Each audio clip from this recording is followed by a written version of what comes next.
Good morning, everyone. Right. Welcome to ATC's talk today. Our talk today is entitled The Academic Pathway to Become a Lawyer. So my name is Daniel, right? You can see at the bottom here, that's my name, right? My name is Daniel, and I am the academic director here at ATC, which is just a fancy word for I'm a lecturer here at ATC, right? So if you do join us at some point in your study career, I will also be teaching you, right? I teach on the degree program, right? Whether you choose the UK transfer program or the University of London program, I will be teaching you.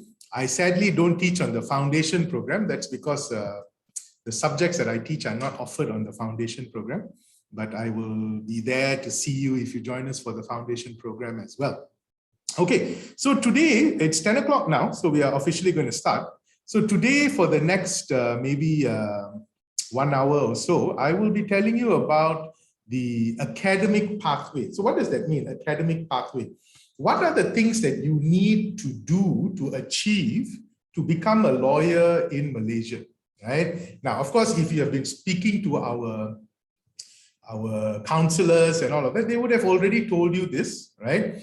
But this is just a quick briefing on the academic pathway, and also a little bit about what it's like to be a lawyer in Malaysia, right? I was a lawyer before. I've been in practice, and then after that, I decided that I like teaching more, so I decided to become a teacher full-time.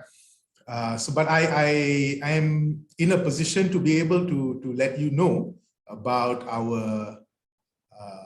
the profession, right? The legal profession in Malaysia, and what are the other things apart from becoming a lawyer. What are the other things you can do with a law degree?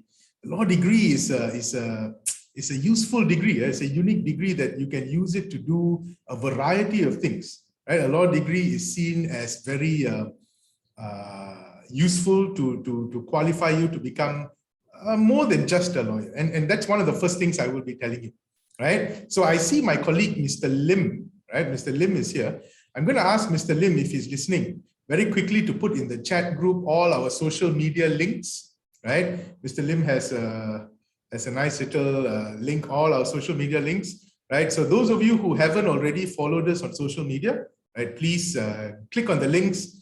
Go and follow us on Facebook, Instagram, TikTok. Yes, TikTok also, right? The reason why I asked you to do that is because you can be updated about the things that are happening in ATC and what are the future events that we are organizing for students and non-students alike, right? Okay, there, Mr. Lim has already put it down. So if you could just, I don't think it's a clickable link. So what you can do is just cut and paste, or just go to Facebook and search us, right? You'll find us, right? Okay, good. Let's start. Let me just share my screen. Okay, so I hope all of you can see this. So ladies and gentlemen, at any point, if you can't hear me or you can't see the visuals, or maybe the internet connection is not so good, please let me know. Just put it in the chat groups so that I can repeat myself. If you have any questions, and questions are good, right? Don't be scared to ask the question. Don't be shy to ask the question, right? Anytime you have a question, put it in the chat group. I can answer it immediately. I welcome questions. But at the end of the session, there will be a time for questions also. So it's up to you, right? It's up to you entirely, right? Okay, so those of you who just joined us, welcome, welcome, welcome, right? So we are going to start now. So the academic pathway to become a lawyer with ATC, right? So in Malaysia, let's start with a few basic stuff first, right? So in Malaysia, ladies and gentlemen, right, a lawyer is known as an advocate and solicitor, right? So I'm sure you've seen this when you walk around town or you see some offices somewhere, right? You will see that there will be these little black and white signboards, right? Small signboards called advocate and solicitor, so-and-so advocate and solicitor, correct? I'm sure you've seen that, right? The reason why they are all black and white, they must be, is because the legal profession forces them to do that, right? Lawyers in Malaysia are not supposed to advertise like how maybe other businesses advertise, Lawyers cannot advertise by law or by the rules of the profession. They cannot, right? The only thing that they can do is they can tell people about the cases they have done. That kind of thing they can. They can have a website. That one they can do, but they cannot, like, take out a newspaper advertisement or do a Google advertisement, or all that. All lawyers cannot do. The only thing that they can do is just put up a small black. Even the measurement of that black signboard is given by the bar council. They can't.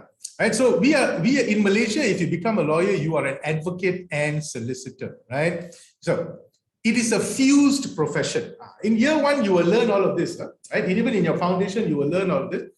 In Malaysia, what we call is what we have is a fused profession. Fused meaning it's together, not separate. So why do I say separate? Because in the UK, where we get our legal traditions from, where most of our laws are inspired from, because the English were our colonial masters for a long time, isn't it? In the UK, the profession is what we call a separated profession. So you study a law degree, everyone gets a law degree, but after the law degree, you study either to become a barrister or a solicitor. You don't become both. You become either a barrister or a solicitor. So the solicitor is the person that does the paperwork. This is very generalized description. There are exceptions and all of that. But the solicitor is the one that does the paperwork. The barrister is the one that goes to court. See? But in Malaysia, it is fused profession. Everyone is an advocate and solicitor. Okay? Now, before that, you can be an advocate of the High Court of Malaya or the High Court of Sabah and Sarawak. This is an interesting thing that I suspect a lot of you didn't know about. In Malaysia, we have two high courts of coordinate jurisdiction. That's what it's called, right? So you got the High Court of Malaya, and yes, it is Malaya, not Malaysia. And then you've got the High Court of Sabah and Sarawak. So anyone from Sabah and Sarawak here? Anyone by any chance? Born? I just need to know whether you're born in Sabah and Sarawak, right? Well, so you can get called to whichever bar you want, but if you are not born in Sabah and Sarawak, then you cannot be called to the Sabah and Sarawak bar, right? Unless you get special permission, right? So people who are born in Sabah and Sarawak, they can get called to the Sabah and Sarawak bar or the High Court of Malaya. But people who are born on this side of the world, Malaya, you can only be called to the High Court of Malaya, right? There are historical reasons for this.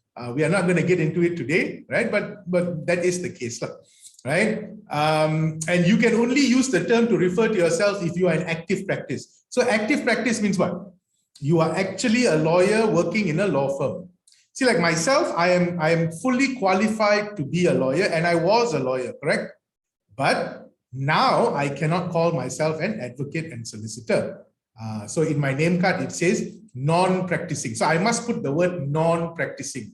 Or I don't put the term advocate and solicitor at all, right? So only the people who are still in active practice. So why are there so many laws to govern lawyers? Let me tell you why. Because it is a role that is very important, and it is a role that potentially people can lie to other people and say, I'm a lawyer, trust me, give me the money, I will take care of it for you. I know. So if someone says that they are an advocate and solicitor, right? If someone says they are an advocate and solicitor of the High Court of Malaya or Sabah and Sarawak, and actually they are not, they are committing a crime. Are we good? Okay. Now, let's start on the real business of today, right? The 3 entry points into the legal profession. Malaysia is unique, right? Malaysia is unique in a lot of ways, but Malaysia is unique also in the sense that in Malaysia, to become a lawyer, when I say a lawyer, I don't just mean anyone with a law degree. What I mean is to enter the profession, to become an advocate and solicitor. There are 3 ways. Most other countries will have 1 way, right? But in Malaysia, we have 3 ways. And that's, let me tell you what those 3 ways are. The first one, you have a recognized Malaysian law degree, right? So the recognized Malaysian law degree, so let's say UM, UKM, UIA, UITM, USIM, UNISA, MMU, let's say, for example, right? So if you get a recognized 4-year degree, a Malaysian law degree that is recognized, when you finish that course, you can go straight into profession. Same. Okay. Roy, sorry. Okay, by the way, guys, you can ask me the messages. Don't have to be direct message. But even if you ask me direct message, it's fine. Don't worry about it. So I have a question. How about Sarawakian and Sabahan? Right? For Sarawakian and Sabahan, it's the same thing besides CLP. Okay, so if you don't do CLP, for Sabahans and Sarawakians, you have one extra option, which is go and doing the Australian bar. So everything that I say here is still applicable to Sabahans and Sarawakians, right? But Sabahans and Sarawakians also have one extra option, which is if they do the Australian bar also, it is recognized for them, right? Are we good? Okay, so coming back to what I was saying, the first way is if you have a Malaysian law degree, right? Secondly, if you have CLP. Now, the CLP exam is the Certificate in Legal Practice, but in order to do the CLP, you will need a foreign law degree, a recognized foreign law degree, right? A recognized foreign law degree. So recognized, you can go to the LPQB website. If you want the website, let me know later. I'll give you the address, the website, so you can go there and you can check, right? If you see the LPQB website, there are 33 UK universities that are recognized, and then there are a few New Zealand universities, and then there are a few Australian universities. That's all, right? These are the universities. If you get a degree from that university, then you can do the CLP exam, right? So CLP is your second entry point into the profession. The third entry point into the profession is the UK bar exam. So this is the exam that if anyone wants to become a barrister, right? If anyone wants to become a barrister in the UK, remember earlier I told you in the UK, you've got barristers and you've got solicitors, correct, right? So if you take that exam to become a barrister, then once you finish that, you can come back to Malaysia and you can straight join the profession, right? So ladies and gentlemen, 3 ways to join the profession. And yes, and as one of you just clarified earlier, to be fair, to be really clear, these are the 3 ways to join the profession in Malaya, Semenanjung, Malaysia, right? In Sabah and Sarawak, it is the same 3 ways also, plus if you get called to the Australian bar. If you're called to the Australian bar, also you can come back straight and be recognized, right? Last time for Semenanjung, Malaysia, also the Australian bar was recognized, but now for Semenanjung, they don't recognize the Australian bar anymore. Are we good? So ladies and gentlemen, if you are sitting with us and you are thinking of doing your entire legal journey with us, then ladies and gentlemen, this is your pathway. Right? This is your pathway, right? The CLP. So you can do your foundation with us and then do the degree 3 years and then do the CLP. However, this can also be another pathway for you. You do the foundation with us, you do the degree with us, then you go off to the UK and you do the UK bar exam.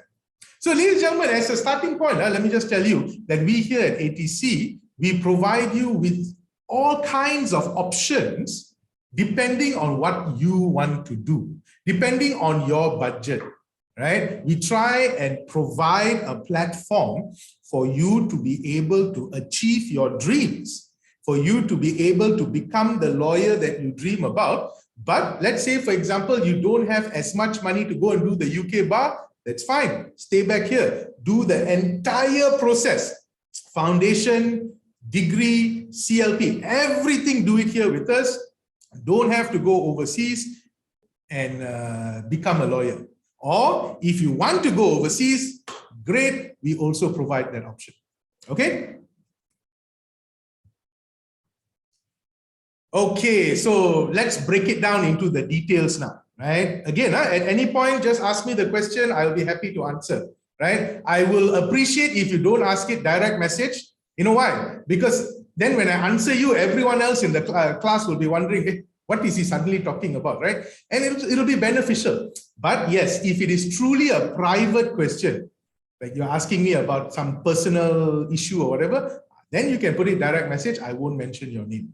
Are we good? Okay, so pathway to becoming a lawyer with ATC. Obviously, if you are sitting here, I can only assume you have already done your SPM, just finished, or maybe you did your SPM 1 or 2 years ago, right? You need a minimum of 5 credits. You must have a credit in BM, Bahasa Malaysia, right? Now, the credit in BM. Okay, so I have another question, direct message also, okay? So I will read the question to everyone and then I will answer. Is this degree applicable for all lawyers? For example, corporate lawyer? Yes. There are no specific degrees for the specific type of lawyer you want to be. All lawyers, whether you are a corporate lawyer, criminal lawyer, intellectual property lawyer, conveyancing and property lawyer, whatever, right?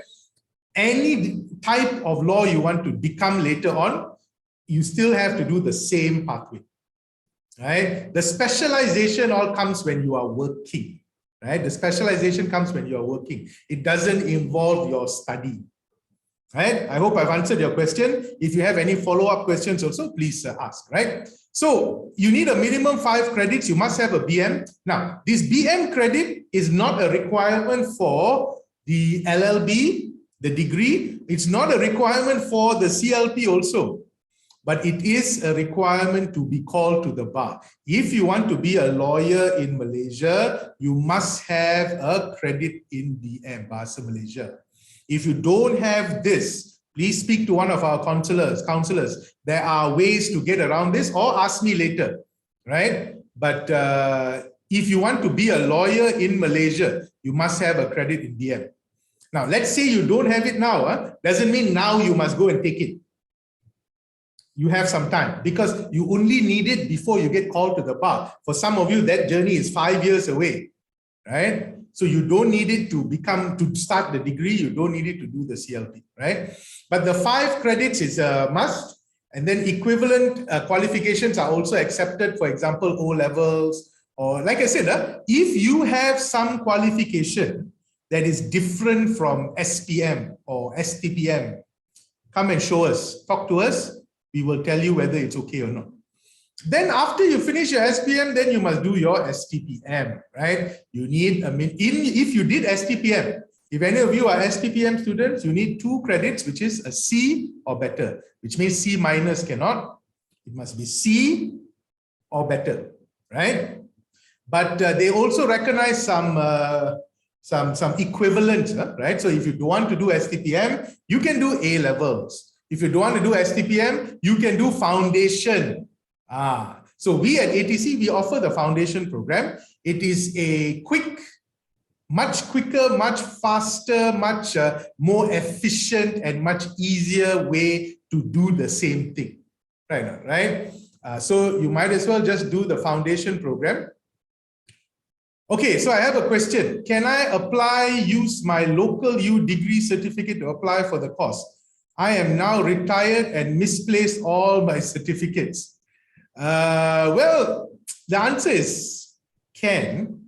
If you have a local U degree, the local U degree is like equivalent of STPM, but you still need your SPM. Now, if you have misplaced your certificates, you can go and get replacements from Lembaga Peperiksaan, right? You can, right? This will be, you will need the SPM for your CLP later on, if you want to do CLP. If you're not interested in the CLP, you only want to do the degree, we can discuss it with the university. I'm not guaranteeing, but we can discuss it with the university.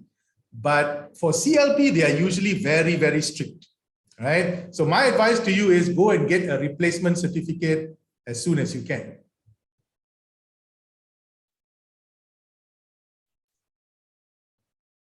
You have MCE, then MCE is okay, right? Okay, Mr. Lim is going to be answering you guys, this kind of technical questions, he will answer you. So ask, and then I or Mr. Lim will be answering you. Okay? Okay, so STPM, you need 2 credits, and then you need to go to your degree. So this is the pathway that I was talking to you about, right? The academic pathway. So SPM, then your STPM or the equivalent, then you must start on the degree, right? Then you must start on the degree. Now, the degree that you can do is either, it needs to be a minimum of a 3-year law degree. So if you have a 2-year law degree anywhere, all that, please be careful. That's very dangerous. The CLP board specifically and clearly says it must be for 3 academic years, right? So minimum of 3 years your degree must be, right? It is, but it also must be a recognized degree, right? So when I say recognized, remember earlier I told you at the LPQB website, the Legal Profession Qualifying Board, the CLP board, their website, they list down all the recognized universities, right? But you don't have to worry.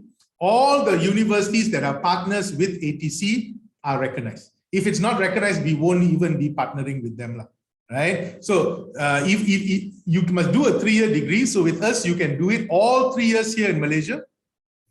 Don't have to go to the UK, or you can do the 2+1 option. That means 2 years in Malaysia, 1 year in our partner university, or 1 year in Malaysia, 2 years in the partner university. Up to you. You have a variety of choices, right? Then once you finish the degree, ladies and gentlemen, then you must do either your CLP or your BPTC. Now, remember, I told you earlier, if your degree is a recognized Malaysian law degree, 4 years degree, then you don't have to do CLP or BPTC. Don't have to do CLP or BPTC, right? Then, but only if it is that recognized 4-year law degree. If it is not, then you will have to do your CLP or your BPTC. So if you do the UK degrees that are recognized, then you come and do your CLP. CLP is done entirely here in ATC. It's a 1-year course. We will teach you, you sit for the exams. But like I said, after your degree, if you wanted to, you can go to the UK, right? You can go to the UK and you can go straight to the, do the bar course in the UK. Okay, so I have a question on CLP. If I get a pass in law degree, am I still eligible to do CLP, BPTC? For the BPTC, okay, let's break this down because it's not a straightforward answer. For the BPTC, for any degree that you get, minimum 2nd class lower. A 3rd class degree, you cannot do your BPTC, right? Pass degree cannot. Okay, that's that. For CLP, if you get your degree from a UK university, that means you went there at least 1 year, then any degree classification, you can do CLP. Any degree classification, you can do CLP. But if you did it in Malaysia, that means you did the University of London International, you did the University of London degree, all 3 years in Malaysia, you didn't go to the UK, then you need a minimum of a 2nd class lower. Then you need a minimum of a 2nd class lower. Right? Sung, I hope I've answered your question. Right? Please ask any follow-up questions if you need, right? Okay. Then, after you finish your CLP, it's not finished, right? After you finish your CLP or your BPTC, then you need to do what is known as pupillage. Now, you may have heard of this as chambering. Chambering is actually the wrong word, right? The word is actually pupillage, right? You go and become a pupil under a senior lawyer. The definition of senior lawyer is they must have been in practice for at least 7 years. They must have been in practice for at least 7 years. Then you go and work for them. This one is not considered work yet. You are not proper employment. It's a pupil. It's like pupillage. You must do that 9 months. And then once you finish that 9 months, your master, it's called a master. Your master will sign off all the documents and say that, yes, you have learned everything and you can be a lawyer. Then you will be called to the Malaysian bar. You will be a advocate and solicitor of the High Court of Malaya, or you will be an advocate and solicitor of the High Court of Sabah and Sarawak. Right? Now, this 9 months working under a senior lawyer is must. It's not like an internship option or whatever. No, it's part of your training. Now, the reason why we do this is because the legal profession recognizes that the things that you study may not necessarily. Okay, let me rephrase that. There are a lot of things you need to know as a lawyer that you won't get from a textbook. You understand what I mean? There are a lot of things you need to know as a lawyer that you will only learn by actually doing it, practical things. So that is why the legal profession does not allow you to, oh, you finish studying and go straight and become a lawyer. Cannot. They know you are not ready. Just because you can study very well and get all A's doesn't mean you will be a good lawyer. I know. So that is why the profession says that for 9 months, you must go and work under a senior lawyer. He or she will give you the guidance needed. He or she will give you all the necessary learning. You learn from them, on-the-job learning. And then, ladies and gentlemen, you become a lawyer. You become what is known as an advocate and solicitor of the High Court of Malaya or Sabah and Sarawak. Okay, so this is a quick summary. Foundation, 1 year. Now, if you didn't do foundation, maybe you did STPM, maybe you did A levels, maybe you did diploma, maybe you did matriculation, all that is fine. But the fastest way is 1 year, right? Foundation, that's the fastest way. Then you do your degree, 3 years, you do your CLP, 1 year, you do your pupillage, 9 months, and then, ladies and gentlemen, you are now an advocate and solicitor. Right? It's a long journey. It is a long journey, but it is a journey that is worthwhile. It is a journey that is very fulfilling. Right? So there's a lot to study, but a lawyer needs to know a lot of things, right? That's why there's all these processes and procedures. Now, of course, there might be some of you here who have already done their foundation or whatever. Then you are just joining us in the degree only. Good. Okay, very quickly, ladies and gentlemen, I think sometimes there's a lot of misperception of the legal profession, right? The problem is, I think people like to watch a lot of TV, a lot of lawyer dramas and all of that. And they have this impression that the legal profession, lawyers, the only thing that lawyers do is they stand up in front of a judge and they argue, right? The truth is, no. Because a lot of people sometimes, you might be sitting there at home. There seem to be about 55 of you here. A lot of you might be sitting there and thinking, with degree or higher education, do we need to undergo the foundation process?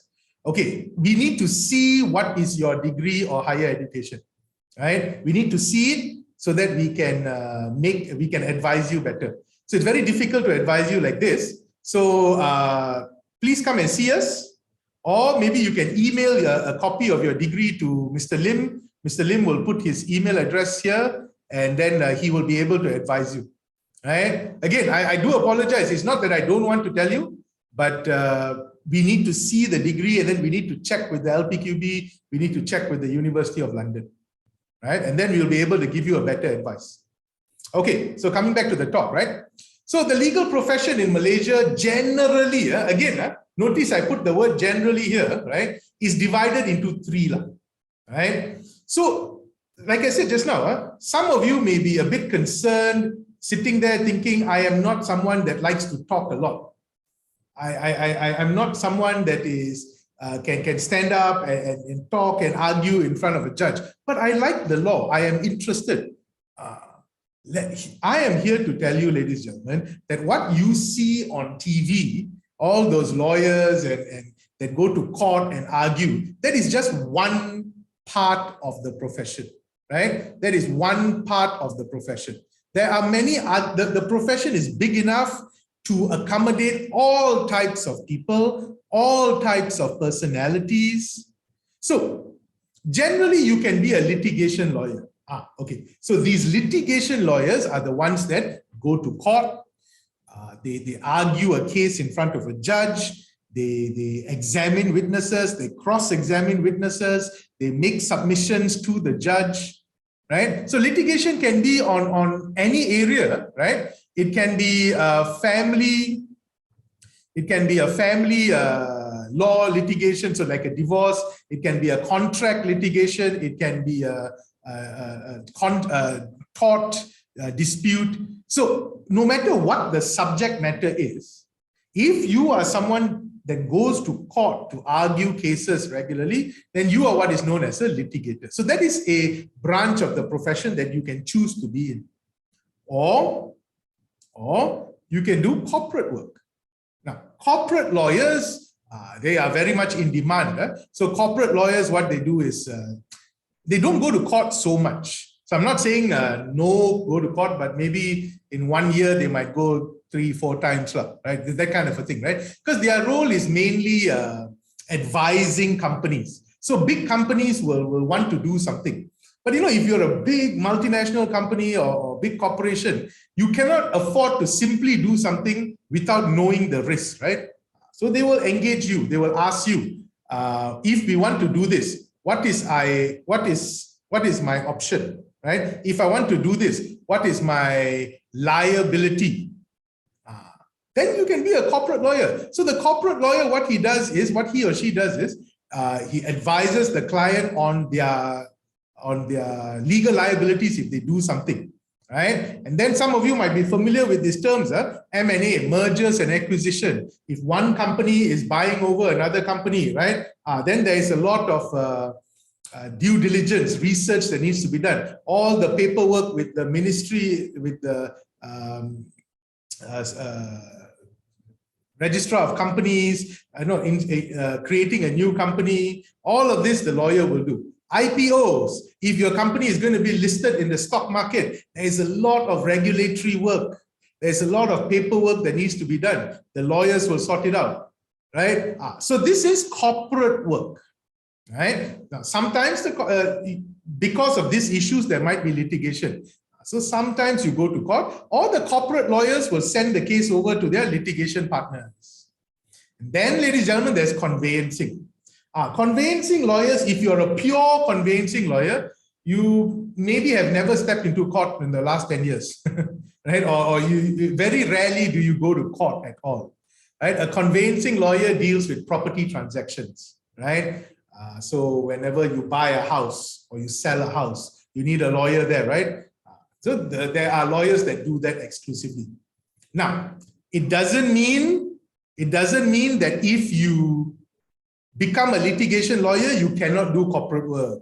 Or if you become a corporate lawyer, you cannot do conveyancing work. It's not like, people say, I am a corporate lawyer. That means that's all I can do. I am a conveyancing lawyer. That's all I can do. No. Once you are qualified, you can do whatever work you want. It's just that the reality is most people will specialize, right?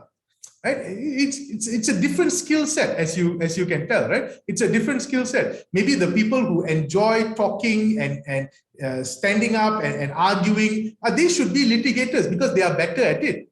It doesn't mean the corporate lawyers are not good lawyers. It doesn't mean the conveyancing lawyers are not good lawyers.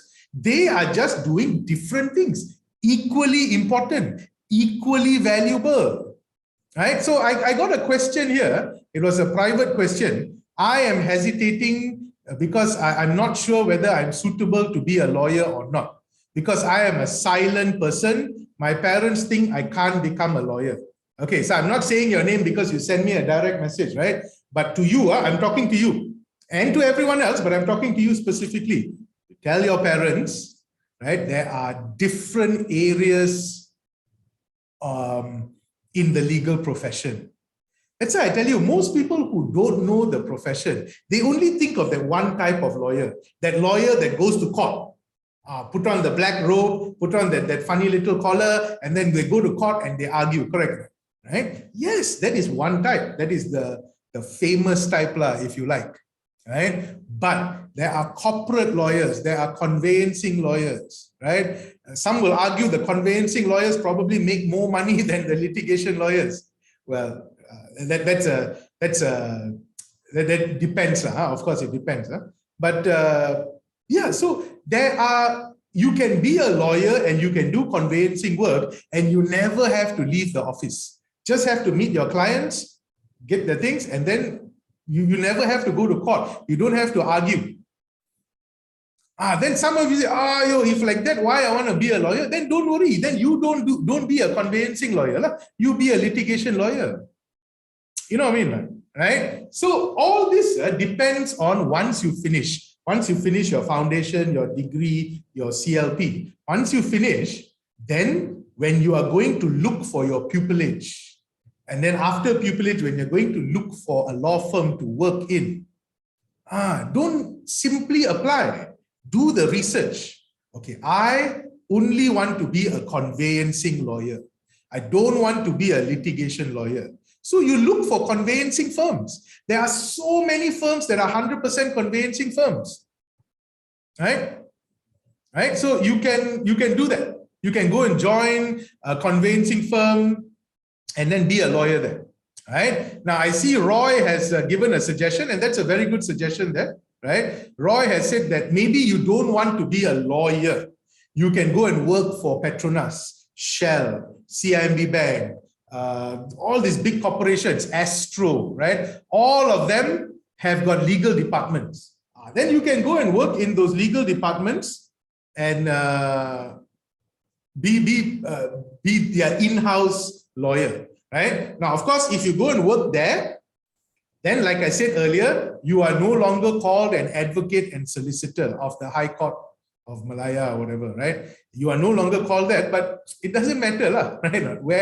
Wherever you go and work. So this is what I was telling you about. There are huge number of options of what you can do with a law degree. And that, in fact, right, is something that I will be telling you a lot later, right? Okay, so now that I've told you a little bit about the legal profession, let me just answer a few questions for you, right? These are the usual questions. These are the usual fears of a student, right? If you have anything more, put it in the chat group. I will answer it also, right? I have to read and memorize a lot. Okay. Well, you have to read a lot, right? You have to read a lot for sure, right? There's no denying that. You have to read a lot. If you are someone that don't like to read at all, like you're 2 pages or so, you get tired, then that is going to change, right? You will have to do a lot of reading. But ladies and gentlemen, look, if you want a degree or whatever higher education qualification that doesn't require you to do any reading, just lepak, you can get your degree after 3 years, it's probably not going to be a very useful degree also, let me assure you, correct, right? Now, what about the memorizing? Oh, my memory is no good. My memory is very weak, right? Look, number one, the exam is not an exam of memory. So a lot of people, they misunderstand because in school, when we do, in school, that is our main thing. Our education system in Asia, I'm not even going to say Malaysia only, right? Asia, we focus a lot on memory work, right? But that's not the way the people in the Western world, their education system is like, right? They focus more on understanding. Right? I'm sure some of you have memories, or your teacher will ask you to memorize the 2 times table, 3 times table. If you cannot memorize, you get beaten on the wrist or whatever. But you see, the guys on the Western world, they look at us and they say, why do you do that, right? Because in real life, you have a calculator. In real life, you can just look at the answer. What is the big deal? Oh, must do it fast. Why? In real life, what is the difference if you do it in 10 seconds or you do it in 1 minute? What is the difference? So the education philosophy. So sometimes we are if I can memorize this thing, that means I'm very smart. No. If you can memorize a lot of things means you can memorize a lot of things. Doesn't mean you're smart. You understand what I mean, right? So that is the culture, that is the education philosophy. So when you do your degree, ladies and gentlemen, you are doing a degree that is the basis of which is from the UK. So, and if you do the University of London program, it is marked by the professors at the University of London, not by us, right? So that is why what I'm saying is this culture of memory is not such a big thing, right? Honestly, it's not, right? This culture of memory is not. What they are more worried about is, can you understand it? In fact, in your exam, you are allowed to bring all the laws, bring it into the exam. Oh, now you're wondering, hey, how lah? That means I'm bringing the answer. No exam question is going to ask you, what is section 1? What is section 3? What is section 5? No exam question is going to ask you that. The exam question is going to ask you, okay, they'll give you a story and then they'll ask you to advise that person. John was walking down the street and then Paul wanted to disturb John. So Paul threw a small stone at John's head. But Paul didn't know John has a thin skull. So when the stone hit John's head, John died. Advise Paul. What is Paul going to be liable for? Is it murder? Are there any defenses? He didn't know. It wasn't his intention. So the law is there, but the objective is not, oh, section 2, copy and write down. Section 3, copy and write down. No, they don't want you to copy that. They want you to how to use that law. That is what we are learning. So don't worry if your memory is no good. Look, I don't want to lie to you also. There is going to be memory work. Of course, there's going to be, isn't it? Right? How can you study for anything and you don't have to remember anything? Of course, there is memory work. But it's not as bad as you think. Some people think, oh, I have to memorize all the sections. I have to memorize all. No, I can assure you 100%. No law degree will make you memorize sections. You can take the law into the exam with you. You can. You may have to memorize cases, yes. Right? Okay, second issue. My language skills must be very good. Okay. So again, I don't want to simply sit here and lie to you, right? The tool of a lawyer is his language. It's true. Right? A tool of a lawyer is his language. But ladies and gentlemen, it's not an English exam. You understand what I mean? Yes, even when the professors in the UK are marking and all that, they are very mindful that English is not the first language for everyone. Right? So grammatical errors, spelling mistakes, very popular Malaysian grammatical errors is we think in our first language. So our English word structure will follow our first language. If you speak Tamil as your main language, your English words will mimic the Tamil word structure. If you speak Mandarin as your first language, the English words will mimic the Mandarin structure. It's normal, right? And then sometimes our plurals, we're never good. We put an S where we're not supposed to put an S, right? All this will not minus marks from you. I guarantee you that. Right? Again, because the focus is you are not studying for an English degree. You are studying for a law degree. And with the law degree, what is the focus? The focus is not whether you can speak very well. The focus is whether you know the law and you can apply the law. That is what is important.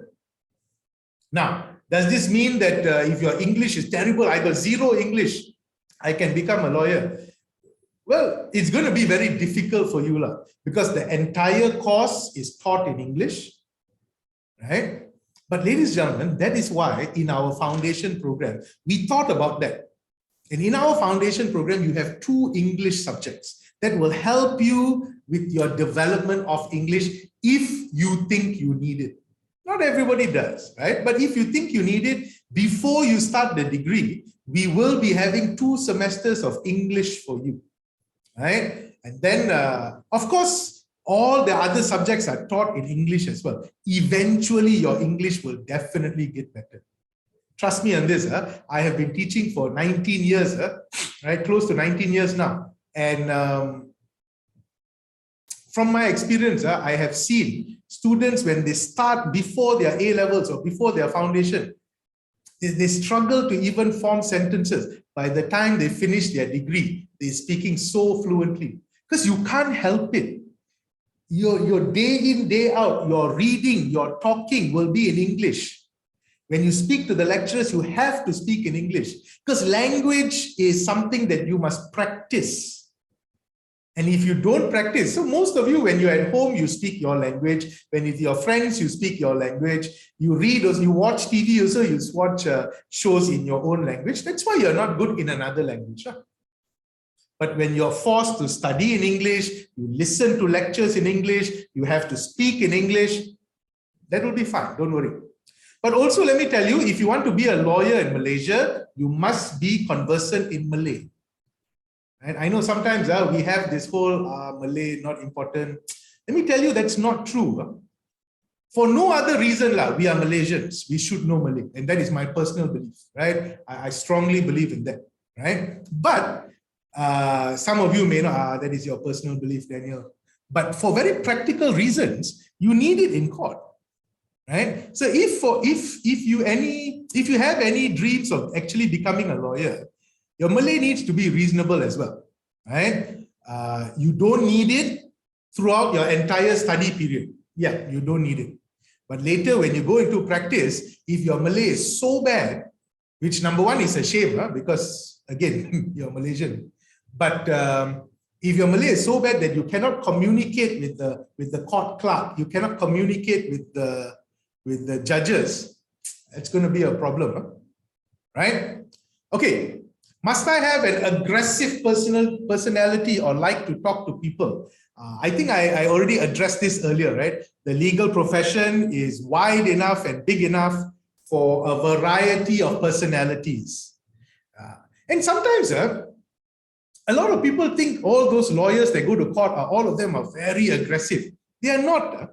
That is just a persona you put on in court. Right? So it's like this, me. When I'm teaching, I talk to you like this. Oh, I move my hands, big eyes, I move here, I move there, isn't it, right? You think I talk to my wife like this, and she'll kick me out of the house. Correct or not, right? She'll think you are gone mad, go back home. But you see, I have to talk like this because if I were to talk like this the whole time, half of you would have left the session 20 minutes ago already. Correct or not? So when you have to talk in a way that suits what you're trying to do. So I need to keep your attention, right? So that is why I move my hands a little bit. I change the intonation of my voice.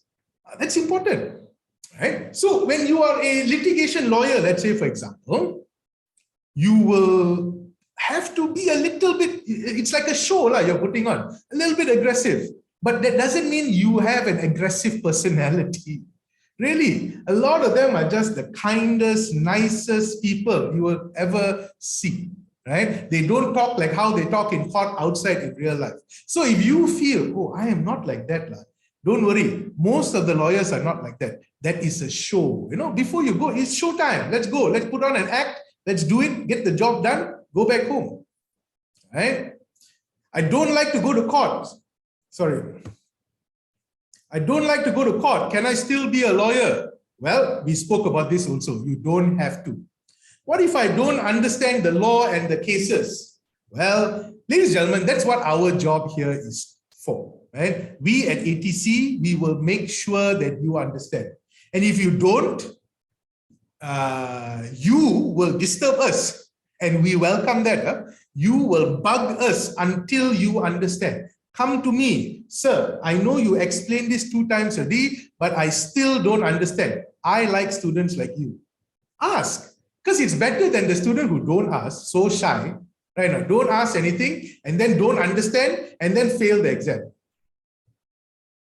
right? So our job here is to make sure that you understand. We have this proven track record. We've been teaching law for more than 30 years. We've got thousands and thousands, more than 10,000 graduates from ATC in the legal practice, in various legal professions around the country, whether lawyer or in-house or whatever, right? So I like to say we've broken the code, right? We know how to explain things to students in a simple way so that you are able to understand, right?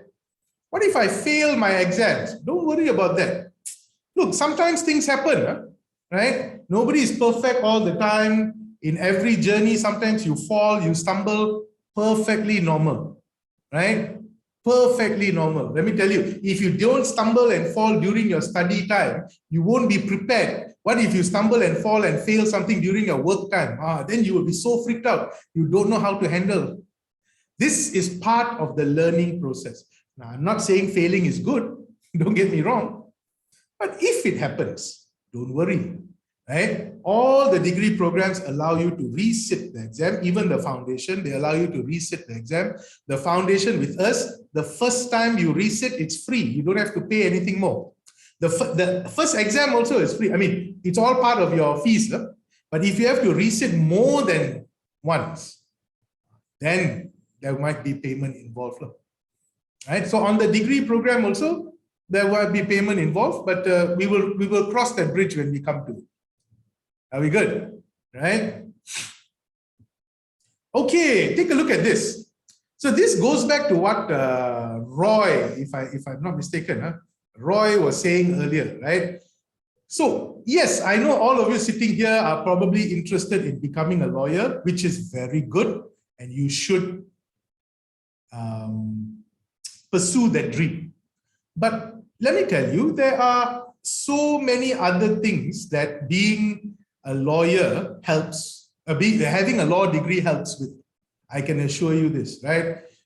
You can become a public prosecutor. So when I say lawyer here, I mean a lawyer in the private sector, right? You have your own law firm or you work for a firm. You can also be a lawyer for the government, right? Which means you join the government service and you become a public prosecutor. A public prosecutor, well, you will become a deputy public prosecutor, to be fair. You'll become a DPP. The DPP's job is to prosecute criminals. So all the criminal prosecution work that the government does, they need people, they need lawyers, isn't it? And you can join, right? So I know sometimes there is a perception that joining the government service, or there might be problems, or don't get promotion so easily or whatever, right?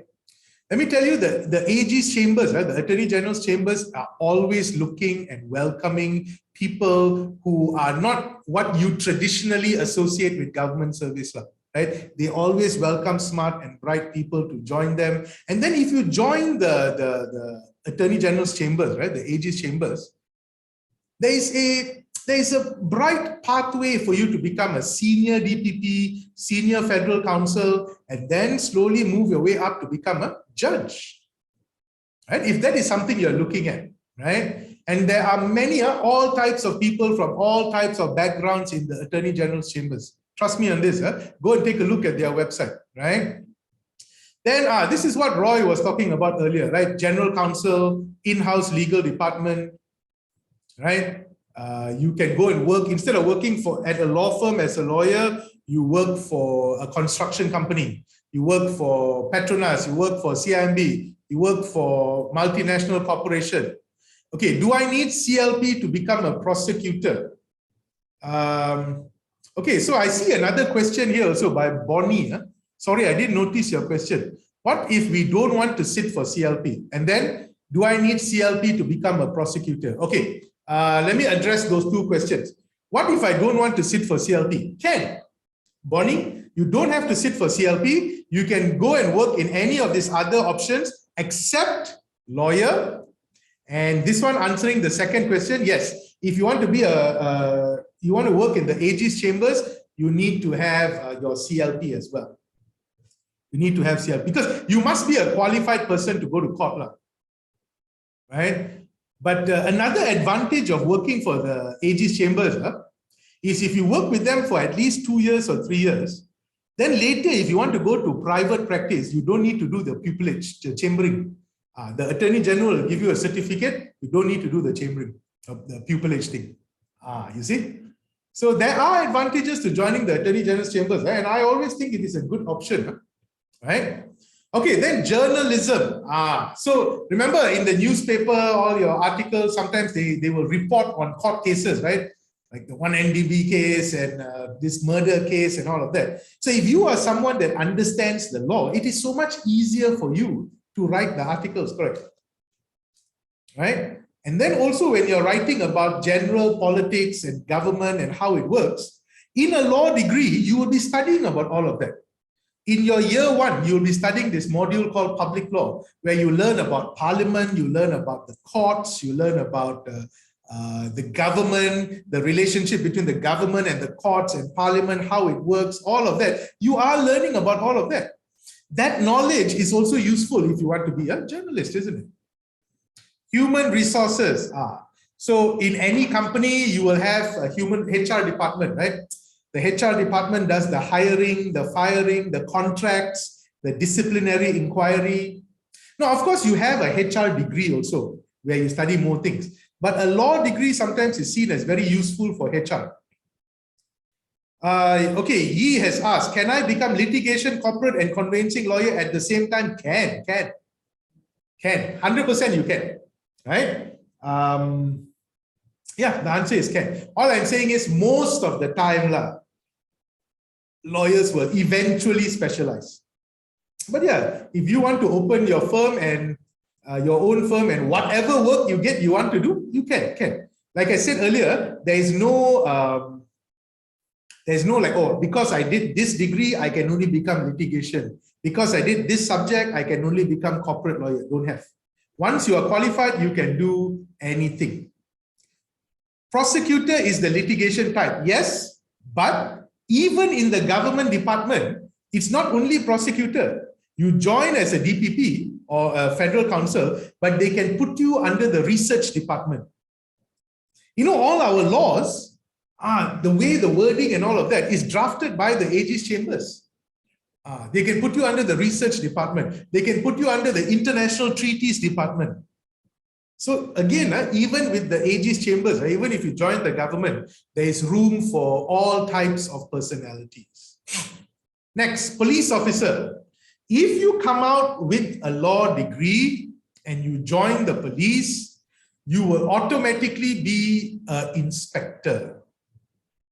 You don't have to work your way up from a private to a constable, not private is army, constable to so on and so forth. You don't have to. With the law degree, if you join the police, you will immediately join as inspector. Okay, Bonnie has another question. Can we sit CLP later after graduated 5 years? Can. Right? There is no time limit for your degree for the purposes of CLP. Don't have. Okay? You can become a lecturer also, like me, if you wanted to, right? You can become a legal consultant. But if you want to be a lecturer, you must do a master's degree, right? You should do a master's degree. Legal consultant, general management, compliance and regulatory. That's another big, huge area that you can get into. You see, banks, insurance companies, they are, because they deal with people's money, they are highly regulated. That means there are lots and lots and lots of laws that govern them. So what they need is people to interpret the laws for them and tell them what they can do and what they cannot do. So people with a law degree will become useful for them so that they can read the laws, understand it, and you know. So a lot of them also join compliance and regulatory. These are all the things that you can do with a law degree, right? Okay, so very quickly, ladies and gentlemen, your options at ATC. If you want to do the University of London program, right? That means you still get a degree from the University of London, right? So it doesn't say anywhere on your degree or studied at ATC or studied in Malaysia. No, you get a University of London degree. You can complete all 3 years here at ATC, and then you will get that degree from the University of London, right? Now, then, if you want to, you also have the option to do the UK transfer program. The UK transfer program is where you do 2 years here with us and 1 year in the UK, or 1 year with us and 2 years in the UK at a partner university, right? At a partner university. Now, when you join us on the foundation, you don't have to decide this first. The foundation is the same for whether you do University of London or you do UK transfer. The foundation is exactly the same. But during your foundation, you need to think about this.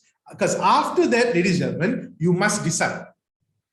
You must decide whether you want to do the London program, because that is a different class, or you want to do the UK transfer, that's a different class. If you do the UK transfer, you don't have to decide which university you want to go to yet. That one no need to decide. That one later can. But you must decide that you want to be on the UK transfer program. Because, ladies and gentlemen, halfway, you cannot just skip and jump. You understand what I mean? So that decision must be made. Are we okay? Right?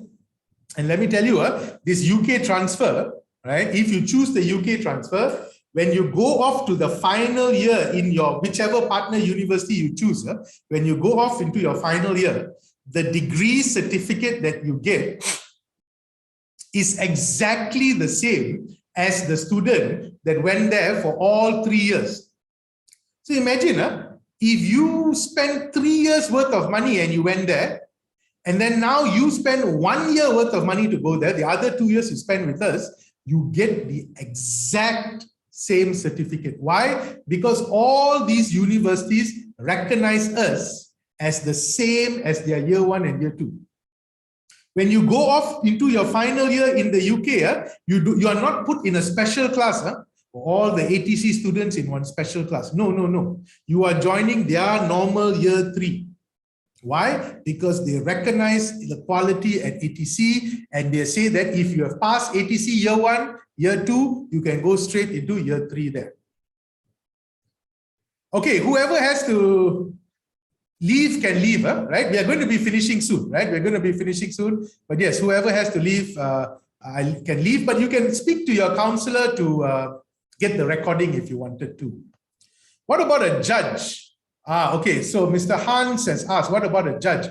Well, a good way to becoming a judge is to join the government service, but that is not necessarily the only way. They also pick judges from private practice also. Many judges are picked from private practice as well. So if you want to be a judge, the most important thing is make sure that you lead a clean life, no controversy, no drama.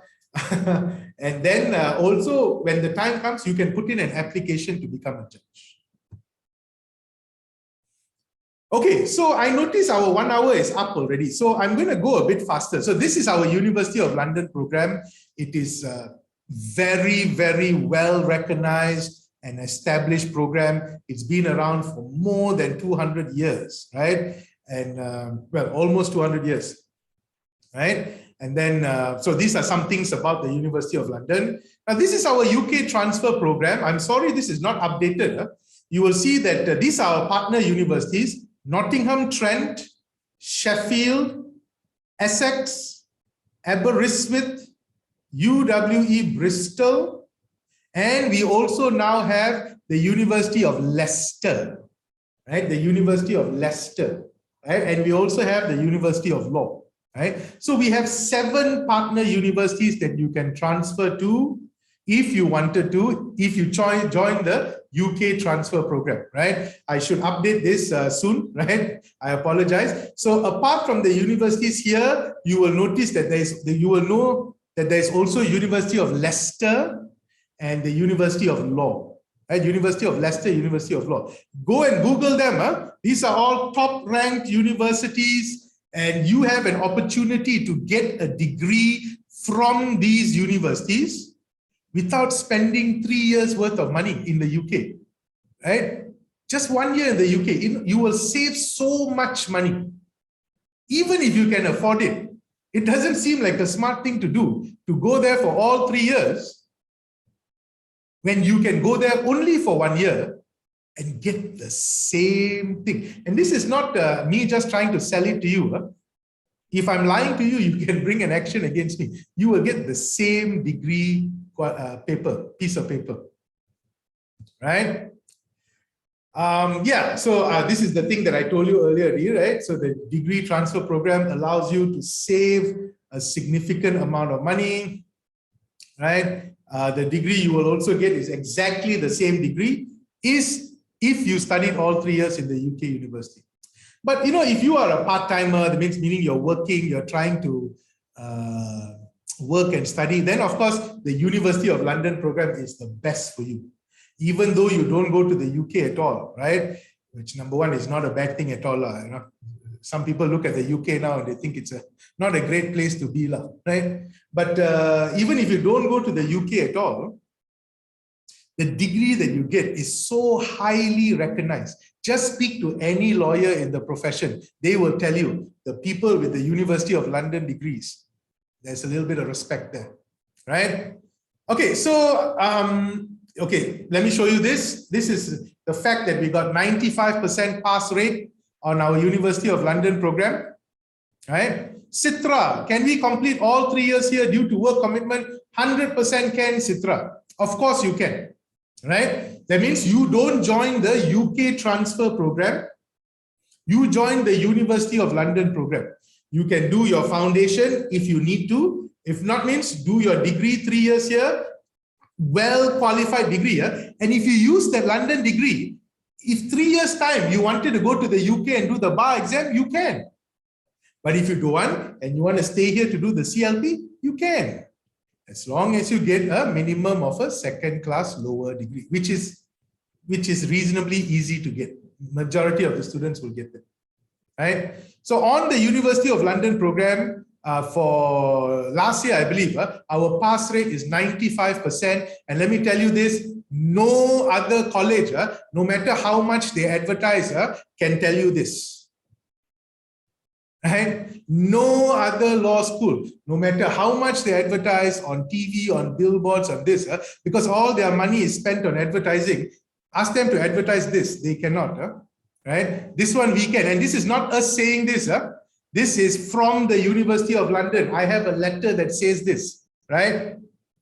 So remember that. Can we go straight for year one without foundation, Citra? The answer is cannot. And if you don't have foundation, but you have STPM, can. You have diploma, can. You have A levels, can. Then you don't need to do foundation. But if you only have SPM, you must do foundation. Okay? Kong Sin Lin, how many times can I sit for CLP? Okay, the CLP board gives you 4 attempts or 4 years, whichever comes first. 4 attempts or 4 years, whichever comes first. That means first year you took the exam, failed. Second year you didn't take the exam. It doesn't matter. It's like you lose your chance also, right? 4 years or 4 attempts, whichever comes first, right? But ladies and gentlemen, don't be scared of that. I know there's all these news reports going on about the CLP, and I feel like people, you shouldn't be focusing on the person that failed 4 times and he's shouting loudly. Yes, his case is sad also. And I feel for him, yes. But why are you only looking at him? Oh, he failed 4 times, he cannot do his CLP already, he's very sad, he wrote an article in the newspaper. Why don't you focus on him? Sat 1 time, studied hard, pass, done. If you look at him and you are scared, why don't you look at this guy and feel happy? Many people, ladies and gentlemen, pass first time. It's just they don't go around telling people, right? If not first time, second time, right? Very normal. Fail first time, do second time. Very normal. Many people pass on the first time also. Sometimes we as human beings, we like to focus on the negative news, right? Let's focus on the positive news. I said for my CLP, 1 time, pass, done. I'm not very smart. I'm not super whatever. I just work hard. It can be done. Don't let the exam defeat you before you even started the exam. You know, psychologically, you're already defeated. CLP, okay lah, minimum 3 times I must take lah. Never mind lah. First time is just donate money to government lah. I just passed that. Just fail one, for sure fail. With that kind of an attitude, of course you will fail lah. Right? Let me assure you, our students, we have about 150 CLP students, 200 CLP students. A lot of them, not all, of course. I'm not saying it's a very easy exam, but a lot of them clear on the first go. Trust me on this, right? So don't let the CLP, I know so many people are so scared of the CLP that even before they start, they are defeated, right? Well, yeah, it's not an easy exam, but it's not an impossible exam, okay? Okay, so we also do a lot of talks, extra talks, right? We call lawyers, we call a member of parliament to come and talk to the students. Our students do very well. We call this human rights activists, lawyers, right? All of these things, we call them to come and give talks to you, right? Okay, apart from that, there are scholarships available. Now, ladies and gentlemen, let me make this very clear. This is an old scholarship form. Please ignore this. This is my fault. I did not update this. This is an old one. If you want to know about our scholarships, please go to our website. The latest scholarships are all there. The website is here. Right? Go to our website and read it. I'll speak to the counselors. Mr. Leong has put up the list of all the counselors' names there. Call the person that you have been talking to. He or she will give you the list of all the scholarships available. This is our KL campus. We have a brand new KL campus, right? Whichever counselor you've been talking to in KL, this is Miss Leong, this is Mr. Lim, and this is Mr. Vikram, right? I know it's a bit far away, but this is our main entrance, and this is, as soon as you come in, this is what it looks like, our campus. This is one of our lecture halls. This is lecture hall 1. It can hold 180 people all the way to the back. This is lecture hall 2. It is very wide, also can hold 180 to 200 people, right? And these are our tutorial rooms. Every single one of our tutorial rooms has a TV screen, has multimedia capabilities, facilities for students learning, right? This is our library. This is one angle of the library. This is the other angle of the library, right? All the books there are books that you can read in the library, and some you can borrow home as well. This is our moot court. Remember, as part of legal training, it's not just about reading the textbook. It's also about practicing how to advocacy skills, right? So you can join our moot society, you can join moot competitions, and brush up those skills, right? These are just some areas around our college where you can sit down. If you don't want to sit in the library because you want to have a discussion with your friends, you can come out and sit down here and do your homework while you're discussing, because in the library, it's quiet, right? You can do that, or you can just hang around. This is our discussion spaces, our sort of hangout spaces, right? So we have plenty of this. Now, if those of you who are in the Penang campus, just give our Penang counselors a call. They will be happy to arrange for you for a tour. But you should know our Penang campus is also in the process of moving to a brand new state-of-the-art facilities, right? So if you go to the campus today, we are looking at, by the end of this year, our Penang branch should be in our brand new, awesome looking campus, right? Some people say it's going to be better looking than our KL campus.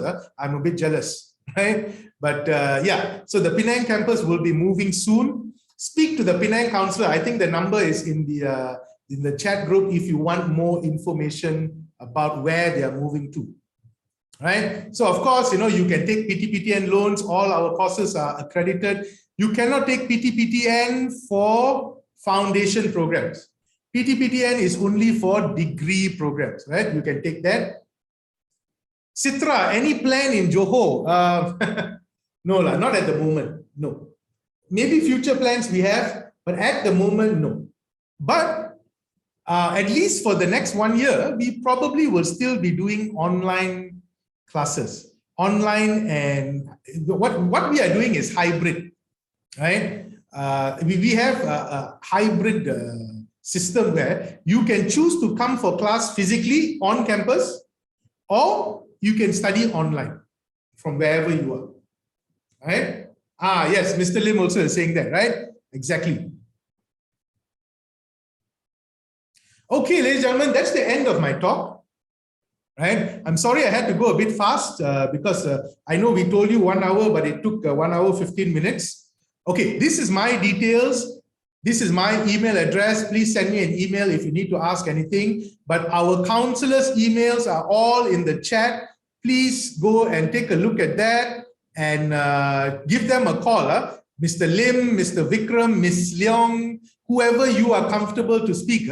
Our counselors are able to speak in a variety of languages. And I think it's quite obvious which language which the counselor can speak. So call them, right? All of them speak English well. All of them speak Malay well. Mr. Lim and Ms. Leong will speak Mandarin to you if you want. Mr. Vikram will speak Tamil to you. Mr. Mega will speak Tamil to you if you want, right? What else? Okay, some people are telling me thank you. I appreciate that. Any questions, guys? I'm just going to be here for a while to answer any of your questions. Maybe you asked a question that I didn't answer. Please ask it again. I may have missed it. Okay. Is writing in US English allowed? Yeah. Not a problem. Don't worry about that. US English is just spelling, right? The spelling issues. So yeah, you can. Thank you. Thank you for everyone saying thank you to me. I appreciate it. And I look forward to see all of you in the class, right? Okay, I have another question here. Foundation in Law by ATC is ATC's own foundation program. Yes, it is. Is it the same with other private uni like BAC? Well, I like to think our foundation is better. But yes, I personally believe that our foundation is better, but I know what you mean. Yes, it's the same. It is the same level as recognized by MQA and all of that. Exactly the same. You can use our foundation to go to other universities, other colleges as well, just like you can use their foundation to come to our university. But do I think it's the same as BAC? No, I think ours is better. Thank you everyone saying thank you. Okay, can you explain on the UKT program to me? Can. Is it 40% assignment? Okay, wait, hold on, Hisha. Roy, classes are on hybrid now. When the need to go to campus, I am a full-time employee. Can I maintain in hybrid? Well, Roy, look, firstly, Roy, we have no indication when we are going full-time back into campus. And I don't think it will be anytime soon, right? I don't think it will be anytime soon. But yes, if a time should come in the future, and we will give you full notice, we won't give you tomorrow, we start today, we will tell you, we will give you plenty of notice. Chances are then we will have to not do it hybrid anymore. It's not because we don't want to. We have all the technology to continue doing it, right? It's not like it's more expensive to do hybrid. It's not. We have all the technology to continue doing it. But it is a matter of regulation. We are not an online college. We are not an online university. If you want to do online, there is a special license that you need to get, right? Like Wawasan Open University, Asia E University, you need that. We don't have that. So once this whole COVID mess ends, I'm afraid the government may enforce those rules again. That's the only issue, Roy. But like I said, it doesn't seem that that is going to happen anytime soon. And let's say, for example, even if it does happen, for the degree, we have classes part-time at night and on weekends. We cater for part-timers. All right. Okay, I see a lot of questions. Sorry, let me get to them. Oh, thank you, thank you. Ah, Roy is from Sarawak. Well, Roy, look, let me tell you this. We will, I think at least for the next 2 or 3 years, definitely we are still going to be hybrid. Really, there's no way to not do it, right? Found.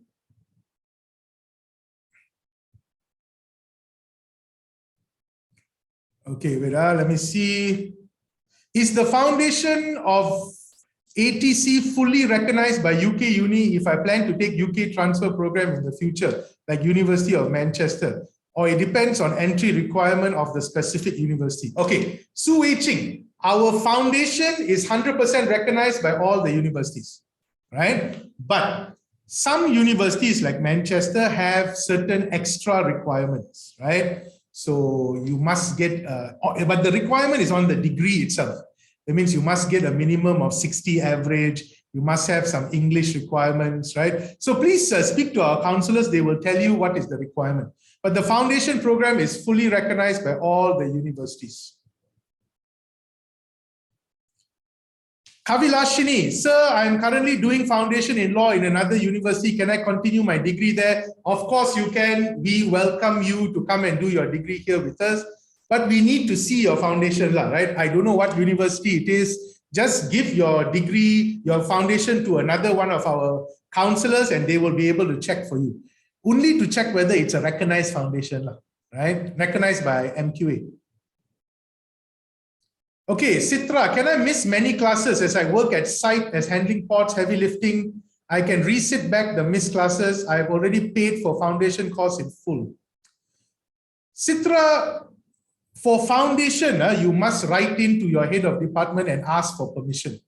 We can give this permission, we can, but you must case by case specifically ask for permission, right? Because the foundation attendance is a requirement.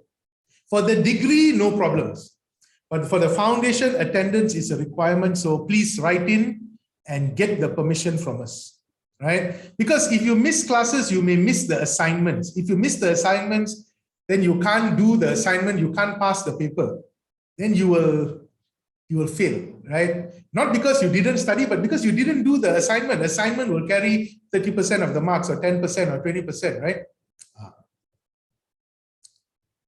Can I also be exempted from the Malaysian government subjects? Roy, cannot, Roy. Unless you have done that somewhere else.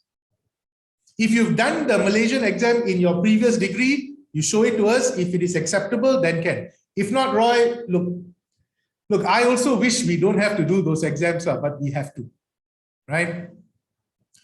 Terry, how about the exams? Is it online for now? Yes, for now it is online. For now, the exams are fully online. Su Wei Ching, okay. All right. Okay, have I missed anyone else? Okay, guys, if you have asked a question that I haven't answered, can you cut and paste and put it back? Except the UKT one, that one I remember. Anyone else? If you asked the question that I have not answered you, just cut and paste the question and put it back on the chat so that I can see it.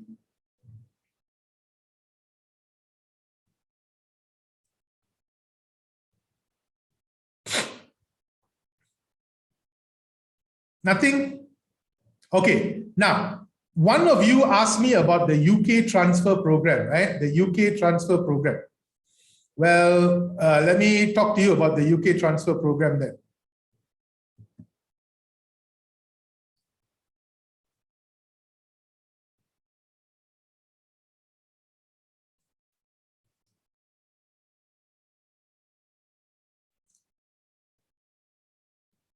Hold on, I'm just trying to...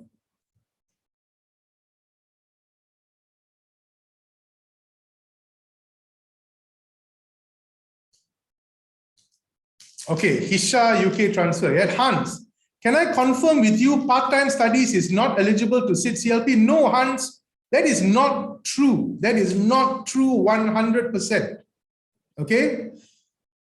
You can study for your University of London degree with us, with night classes and weekend classes while you work, and you can still sit for your CLP. Yes, Mr. Lim also is telling you no such thing, right? Hans, 100% I can confirm with you, can, right? If someone has been telling you otherwise, that's not true. Can I register for part-time but do full-time on UKT and pay full-time? Okay, Roy, I think you need to talk to us, Roy. We need to understand what exactly you are asking, right? So maybe you can take a look at one of those numbers there just now and give us a call. Or if you give your number, maybe Mr. Lim will take note of Roy's number and Mr. Lim will give Roy a call, right? Just to find out exactly what is Roy's situation. I think we can help you, Roy. I think we can help you, but just maybe this is a discussion we need to have separately. Okay, so UK transfer program. Okay, so what is it all about? So I think what you are interested, Hisha, is this. Okay, so this is how the program is run. There are 2 years. Each year there's 2 semesters, semester 1 and semester 2, right? And then you finish that, you go to year 2, semester 1, semester 2, right? These are the subjects that you will learn in each semester. And then final year, you go off to the UK, right? Final year, you will go off to the UK, right? Okay, Roy, I will remind Vikram, right? I'm sure Vikram will be getting back to you soon, right? This is what Hisha asked, right? What is the mode of assessment? The mode of assessment will be in various ways. Assignment, presentation, quiz, case study, final exams, right? So there's a variety of ways to assess, but final exam is 50% and the continuous assessment coursework is 50%. This is for all the law modules. Now, the government subject modules, the MPU and all that is slightly different, but all the law modules, 50% coursework, 50% finals. So we find that is a good balance, because being a lawyer is not just about writing an exam. That is one skill, but research is an important skill. Presentation is an important skill. Case study research is an important skill. Must pass the final exam, yes. Oh, okay, I understand what you're asking. As long as your combined mark is a pass mark, you are fine. As long as your combined mark is a pass mark, you are fine. 3 plus 0 is 100% exact. 3 plus 0 is 100% exact. And we don't mark it. The 3 plus 0 is marked by the professors at the University of London. 100% exact. So Hisha, have I answered your question, Hisha? That was your question, right? On the subject, the mark different. Yes, okay, Hisha, very good. Any other questions, guys? Any other questions? Right, we had 60 students at one point here. I'm very happy that there is a lot of interest in joining us. Hisha, you prefer to meet you to discuss more, can? Right, please contact anyone, Mr. Lim, Mr. Vikram, or Miss Leong, or if you are Penang, Mr. Mega. Their numbers are in the chat group. Contact them, make an appointment, and Mr. whoever, they will call me and we can have a chat also.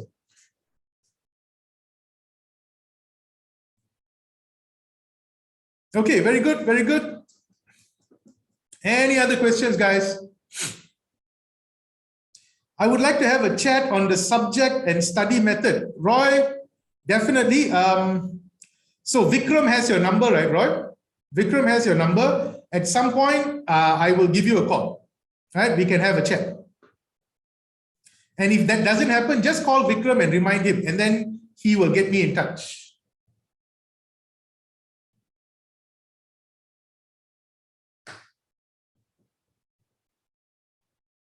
Okay, okay. So guys, I'm just waiting for any other questions. Right? I thought it was a good session. You can contact our counselors for the recording of this session if you wanted. They will be happy to give it to you. All right, cheers, cheers. Thank you again. A lot of people have been saying thank you to me. I appreciate it. I also say thank you to you for attending. Now, it looks like there's no more questions. Yes, yes, this is important. Please follow us on all our social media to get regular updates. We will do more talks like this. If the demand is there, we will do more talks like this. We will be passing out information like this all the time. Crash on the schedule. Yeah, but Citra, you need to write to us, right? Because the foundation program is attendance is a requirement, Citra, right? I hope I made that clear. But you can write to us for an exception. Okay, I think we are done. Every time I say that, I imagine someone frantically typing on their computer. Wait, Daniel, wait, I got one more question. No, huh? Okay, okay. I'm ending the meeting now. Thank you very much. I'll see you all soon in class.